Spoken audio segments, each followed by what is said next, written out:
Hello, welcome to Learning with Land Law. Today we're looking at employment law. And the first thing we look at is what are the 5 things you need to note before you sign on the dotted line when you get a new job or you're moving from one job to the next. All right, so the first thing you need to know is Section 9 of the Employment Act of Kenya says this, that all contracts for employment that are for 3 months and above must be in writing. All right, and so therefore, if you have a contract of employment that is for more than 3 months, make sure it is in writing. All right. Second thing is that you need to know is you need to know your job description. What have you been employed to do, right? So your contract must state your job description and must state the particulars of your employment. When you look at Section 9 and Section 10 of the Employment Act, they provide for the mandatory requirements of any contract of employment.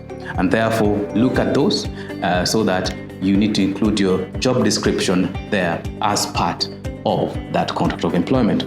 The third one, of course, you need to note is what is the term of the contract? How long is this contract for? Is it a 3-month contract, 6-month, 9-month contract? Is it a contract that is open-ended on a rolling basis, right? So before you sign, you need to figure out and know, is this a 9-month contract or is it an open contract? All right. So the first, you need to be in writing. Second, you need to know the term of the contract. Third, you need to know what are the salaries and the benefits that accrue to you as an employee, right? What are the terms of the contract, So you need to figure out how much money they're paying you, what other additional benefits that there are in that scenario, right? The fourth thing you need to know is what are the tax implications of this employment. Because now with the current tech revolution, what is happening is there are so many people who are working remotely, right? You're in Nairobi, but you're working for someone in Spain or for someone in Australia or for someone in the UK.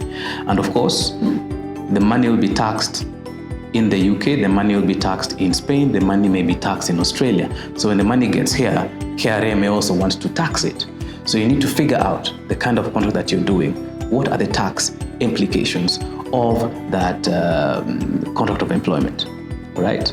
And then lastly, of course, what has a beginning as an end, right? So under what circumstances can you terminate that contract? And what are the steps that needs to be taken when the contract is being terminated?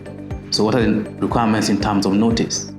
Is there a payment instead of notice, right? What are the internal disciplinary procedures and processes that need to be done as you engage in that place of work? So thank you for listening. Thank you. We'll catch you later. This is Learning with Land Law.